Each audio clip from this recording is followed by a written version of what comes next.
Ladies and gentlemen, thank you for listening. Thank you for downloading. And thank you for subscribing to the latest edition of the 12 Kyle podcast. I am 12 Kyle. Check this out. As many of you know, or maybe you don't know, June is Black Music Month. And what we've done this month is made a conscious decision to focus each and every episode that's dropped, with the exception of Father's Day. Every episode that's dropped has dealt with music and honoring Black music in Black Music Month in the month of June. So this episode will be no different as we close out the month of June. What I want to talk about is hip hop.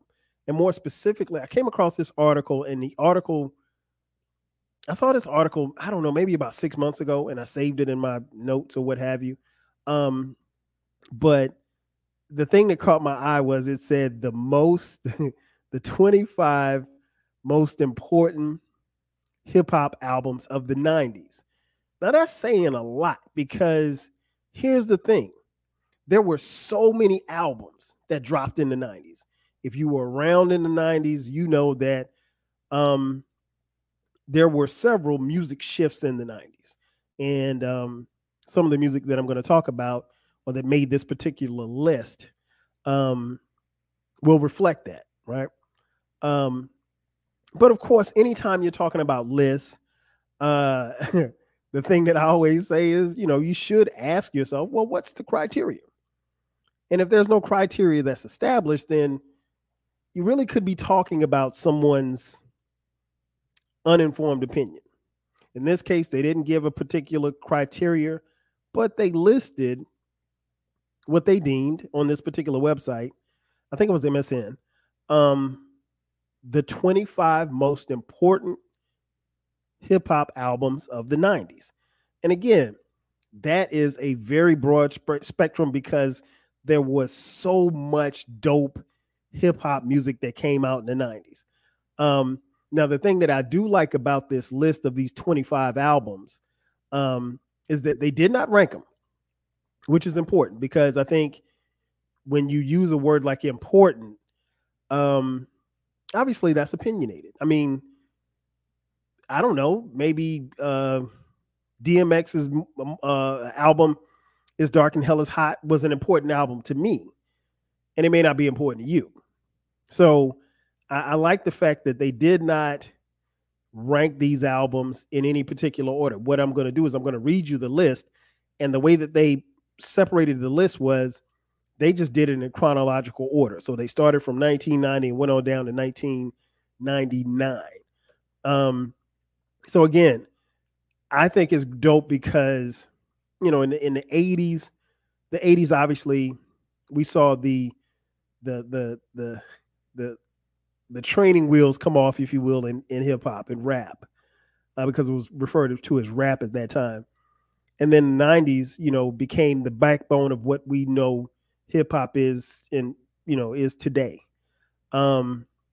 So again, I'm only speaking from experience. It's hard enough as a fan of hip hop to make a top 25 on a particular year. So if you say, hey, give me your top 25 of 1994, that's not easy to do. Give me your top 25 of 1996.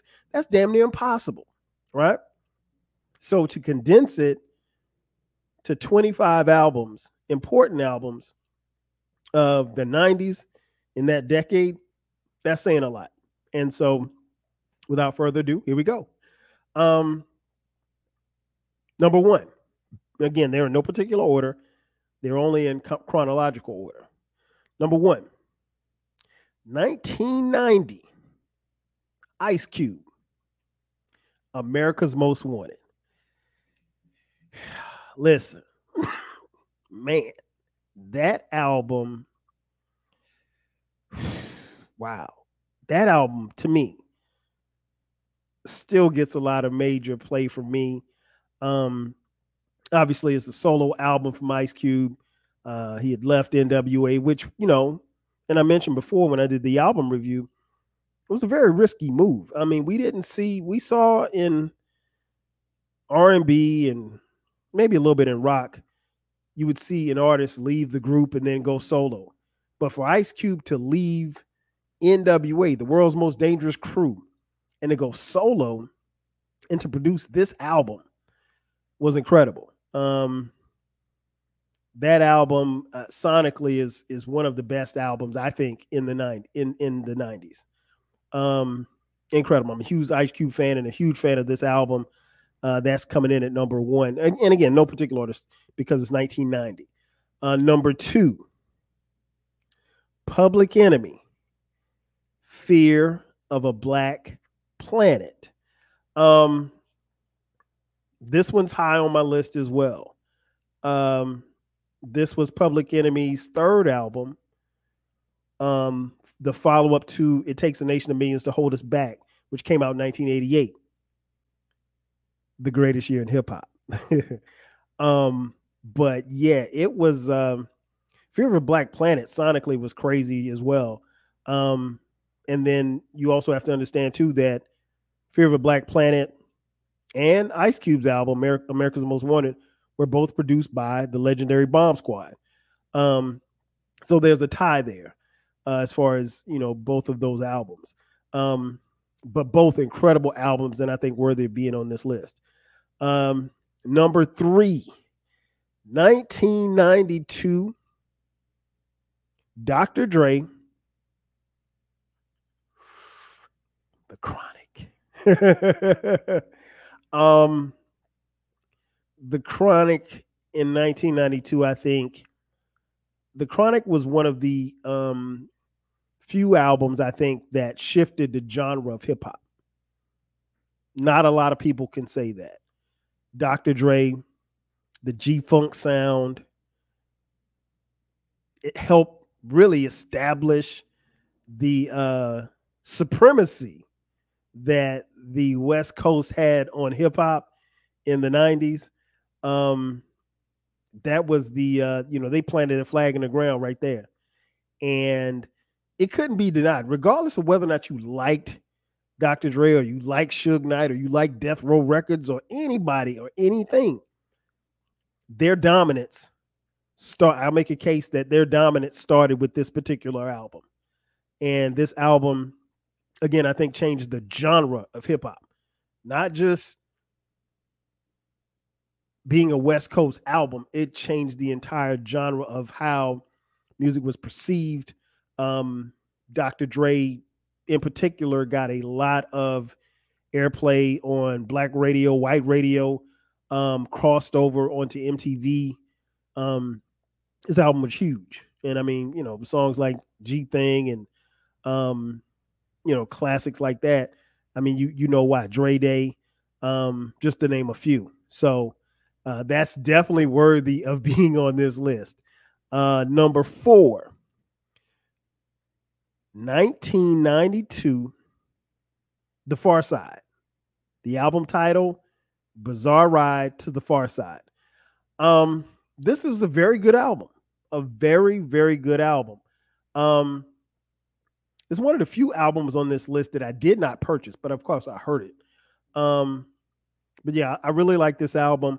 I think there's going to be this is where I think it gets tricky, because I think if you ask some hip hop fans, they will tell you that this album definitely needs to be on this list as far as one of the top 25 most important hip hop albums in the 90s. And then there's another faction of people, I think, that if you talk to, they will tell you that this album probably doesn't belong on this list. So it really just depends on who you ask, I think. But it is a dope album. And it was something very different from what we were getting in hip hop. Again, it's 1992. So the West is coming, and this group is from the West, but they sample Marvin Gaye, they sample Roy Ayers, they sample Quincy Jones. I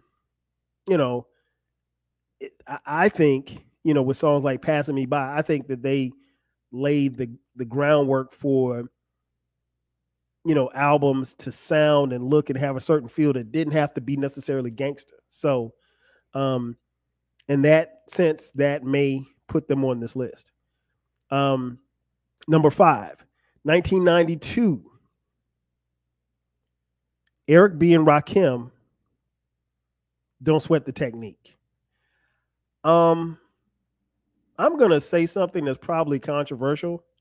Well, I mean, I don't care. It's my podcast, but this album doesn't belong on this list. This album does not belong on this list. I think this album made this list because of the love and respect and the compassion that people have for Eric B. and Rakim.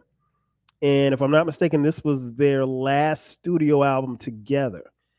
And I'm a huge fan of Eric B. and Rakim, and I think Rakim's the greatest lyricist ever.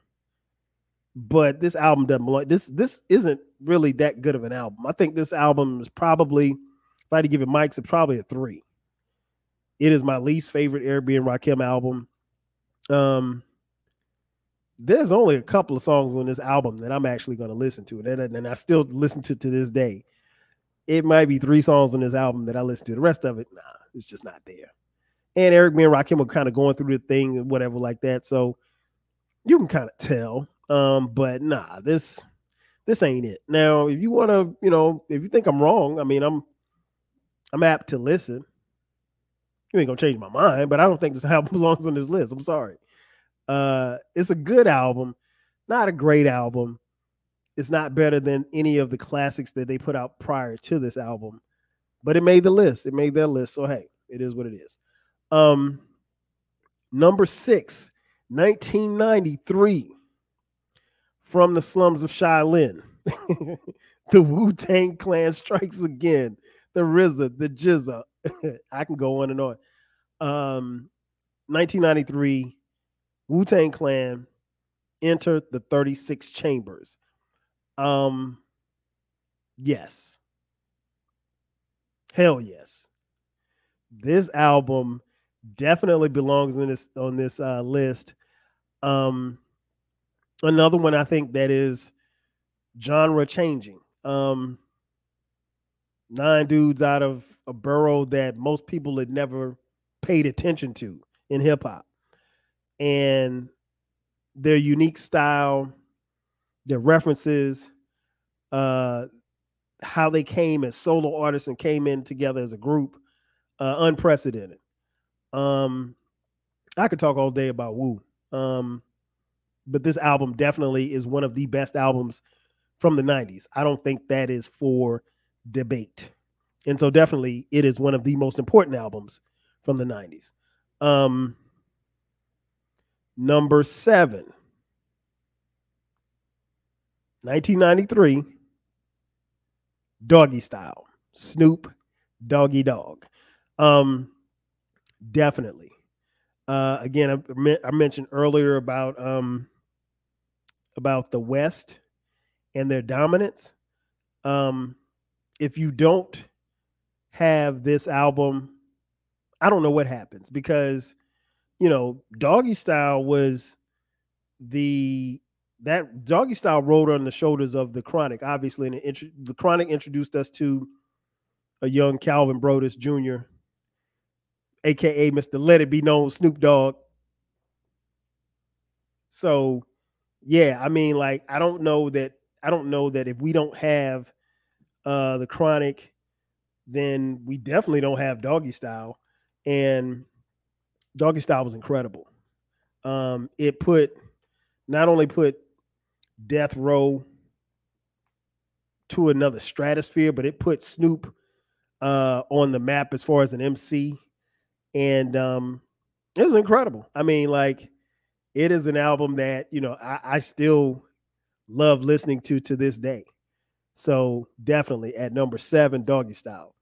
Number 8, 1993. A Tribe Called Quest, Midnight Marauders. Wow. This album is one of my favorite albums, period, in any genre. It is an album that I never get tired of listening to.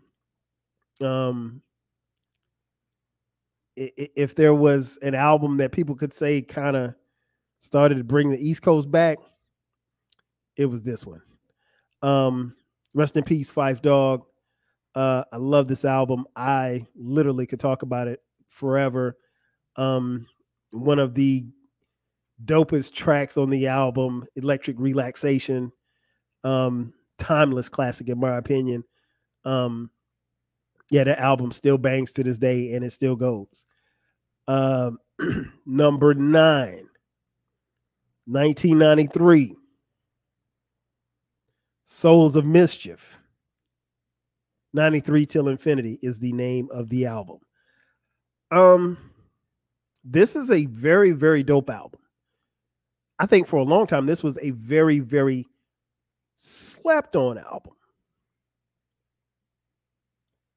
I think you might get some pushback from some people when you look at the total list of who all the albums that actually made the albums that were actually created that particular year, and then you look at the albums from the 90s, you may get some pushback on this one.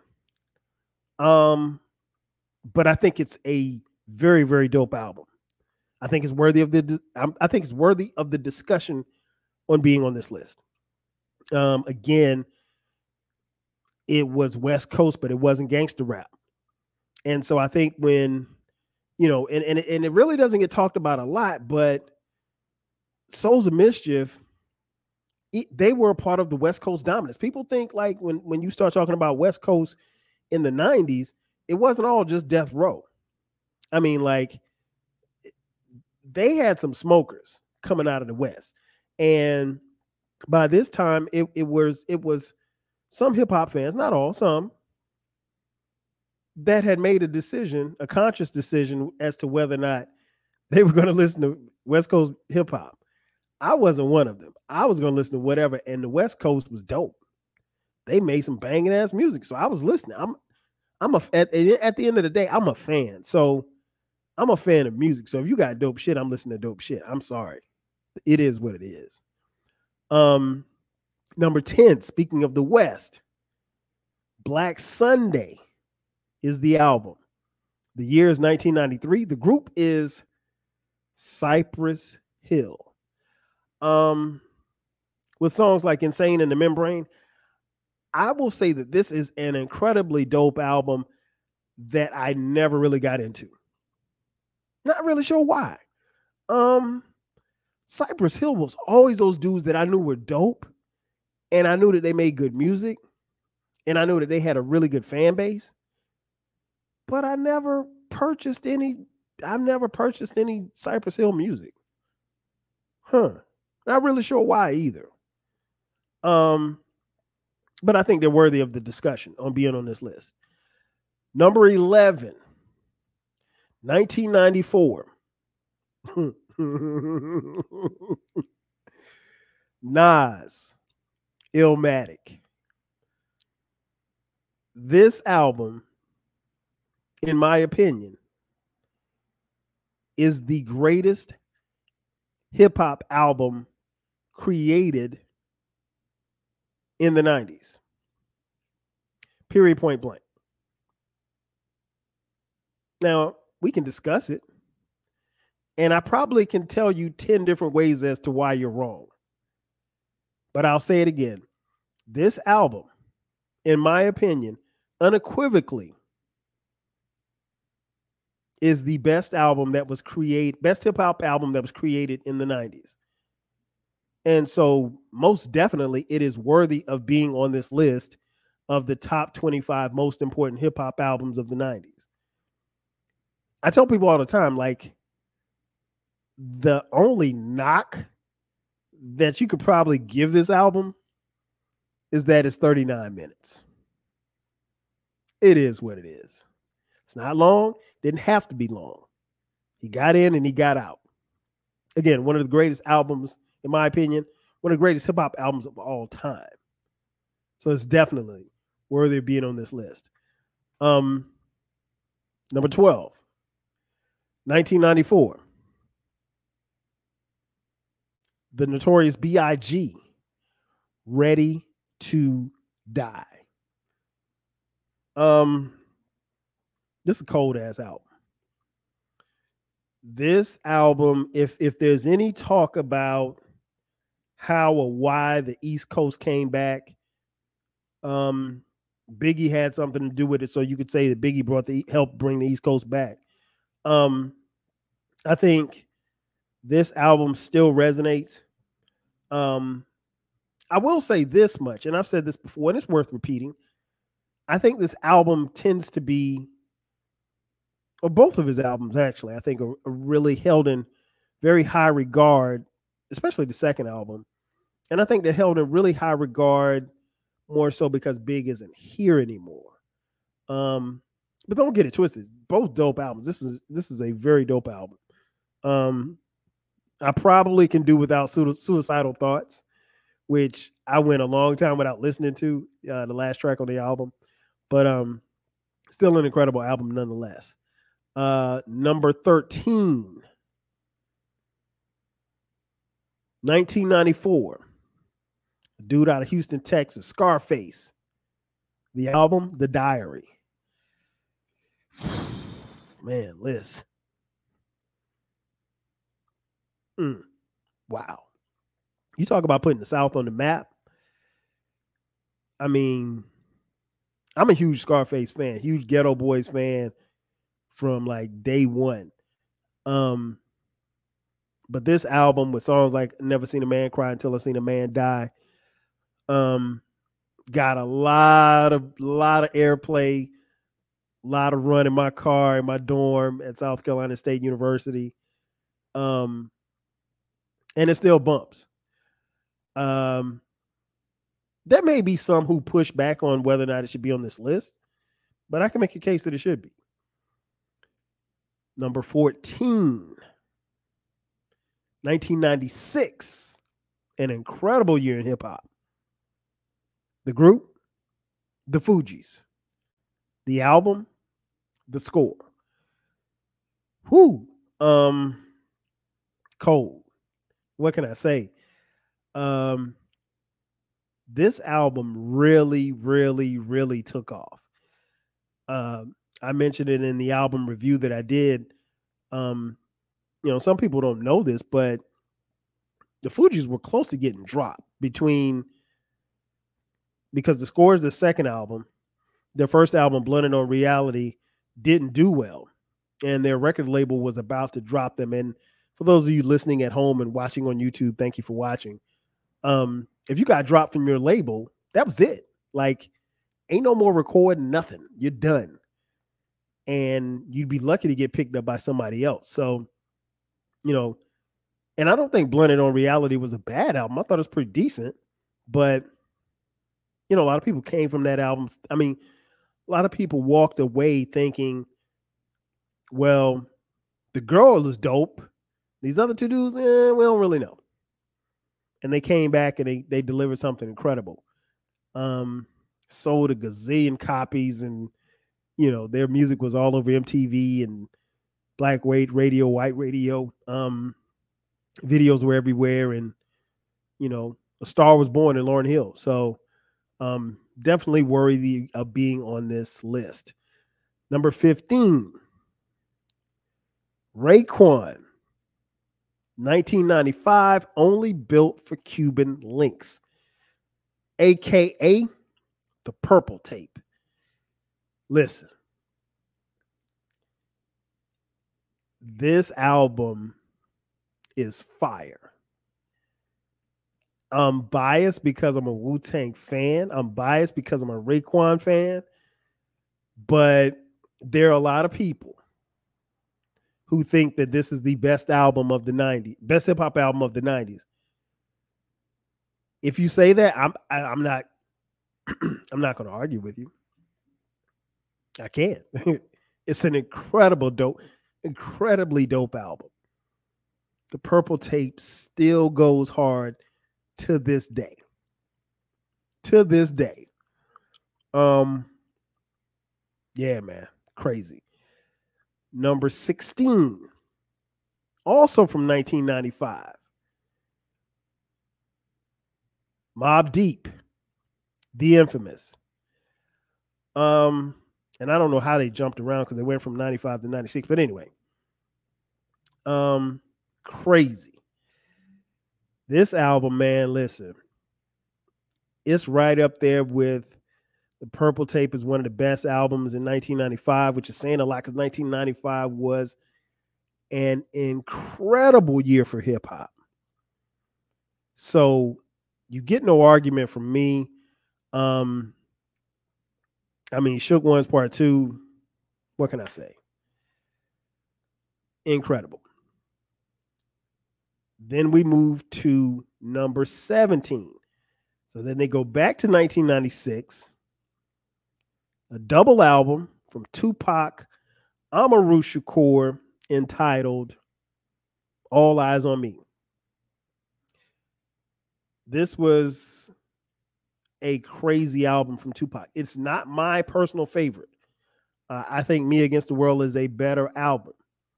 I've said it before and I'll say it again. As much as I love this album, it should have been one disc, not two, because there are some filler tracks on the second disc. But that being said, almost everybody and their mama love this album. And I do too. I just think it's too long, and I think they've got way too many filler tracks on here. But Pac crushed it. He crushed it. We all know the story. He was, paying off his death row, and he created something that was really, really incredibly dope and still resonates with people to this day. Number 18, 1996, Lil' Kim, Hardcore. The debut album from Lil' Kim. I don't know about this one. I think it is a really good album. She had Crush on You, Not Tonight on that joint. Personally, I don't think it was as good as Foxy Brown's album, The Il Nana. I mean, we all remember Hardcore for the album cover. I mean, who doesn't? But the most important, I don't know. I would let me just put it like this. If I were creating a most important top 25, this album doesn't make it. This album is a very solid album in 1996, which is a very great year for hip hop. But no, hell no. I understand how and why she made it.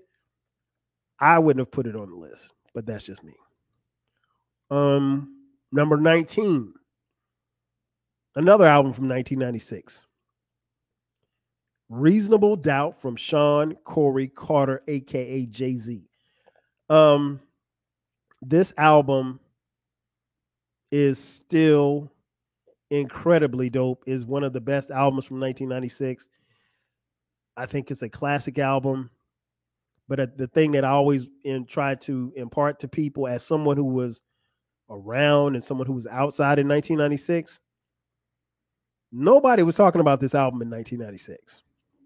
This album clearly took off and started resonating with people in 97, definitely in 98.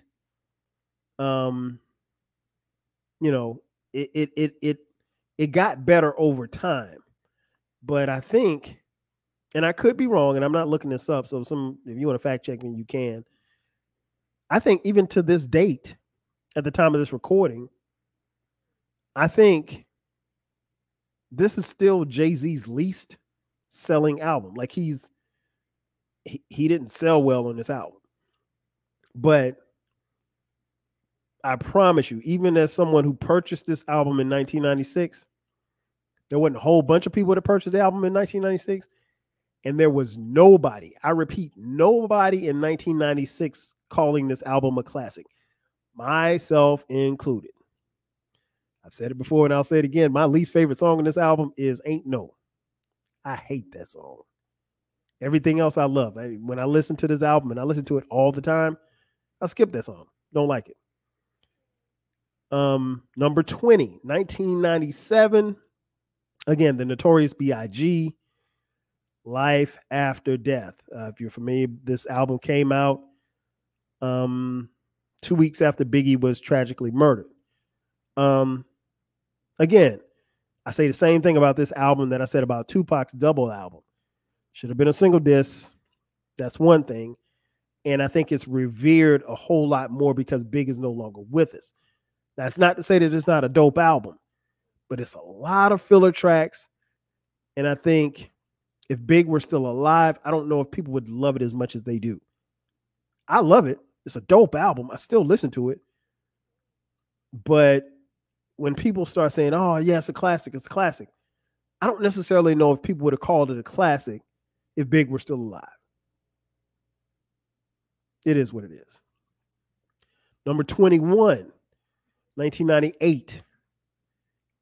My boys from Atlanta, Outkast, Aquemini. Man, listen. This album is so incredibly dope. It makes no sense. I think if you get rid of the Mamacita track, it's a flawless album. It's an incredible listen. It's still an incredible listen to this day. And, that was vintage Dre and Big Boy. Vintage Dre and Big Boy. Number 22, 1998. Lauryn Hill. The Miseducation of Lauryn Hill.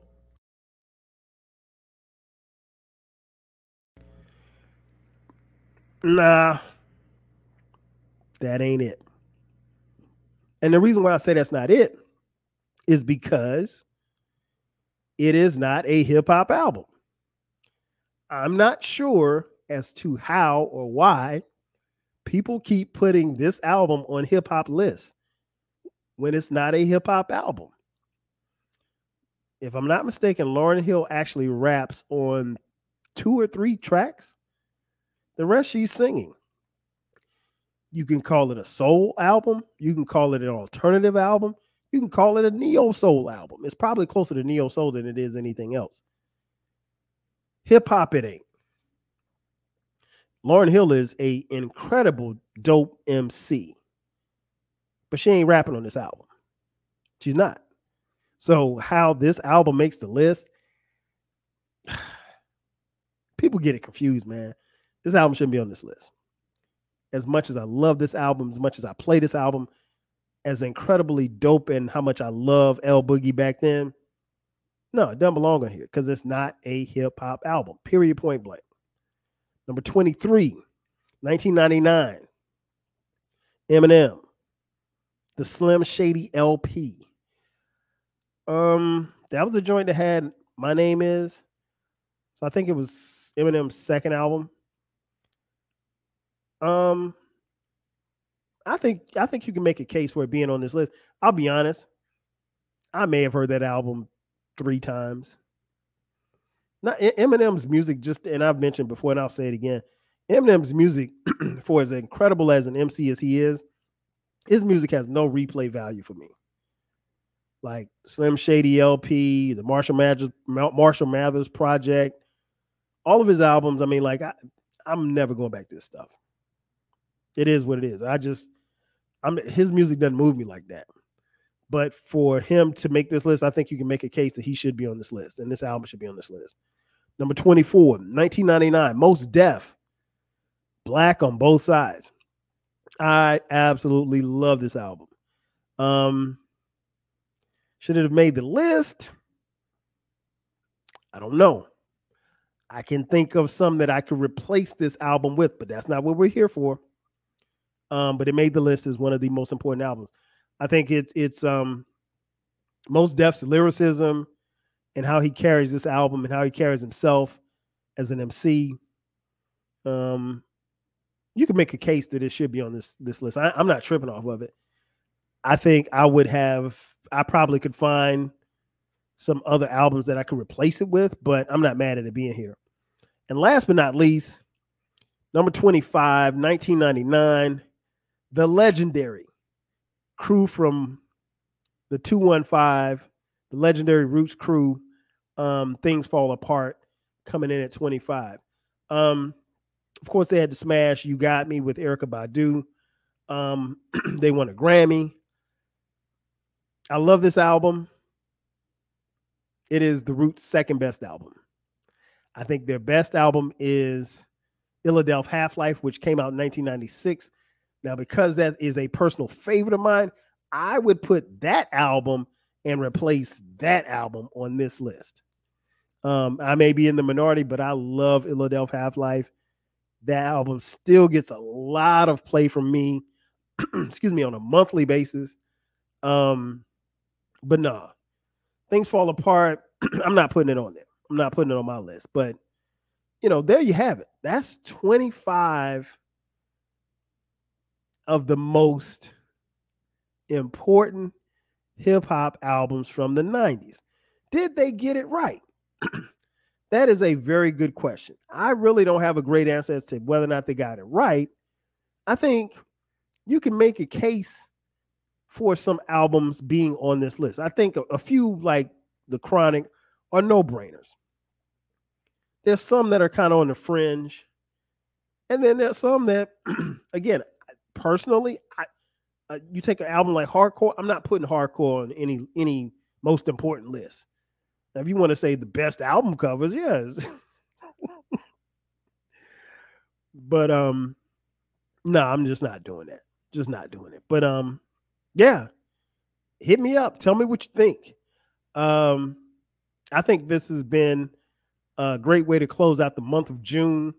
If you missed any of the episodes, we did a lot of different things talking about music, Black music in particular. Like I said, the only episode that we did not do pertaining to Black music was the Father's Day episode with myself, Baylor, and Uncle Dolomite. So check out those episodes. Check out all the episodes. Make sure that you download, subscribe, and then tell a friend too. I mean, that helps. But yeah, that's going to do it for me. Thank you for checking out this edition of the 12 Kyle podcast. Again, be sure to download, subscribe, share with your friends. Remember that the podcast drops every Thursday at midnight. From time to time, we drop bonus episodes on Sundays at midnight. Make sure that you check out the YouTube channel. All of the episodes are on YouTube, not the music, but they're on YouTube. And be sure to, if you feel inclined, hit us up on Cash App, $TWELVEKYLE. Again, that's going to do it for me. We have discussed the 25 most important hip-hop albums from the 90s. Again, I'm your boy, 12 Kyle. I'll catch you guys next time. 5 G's.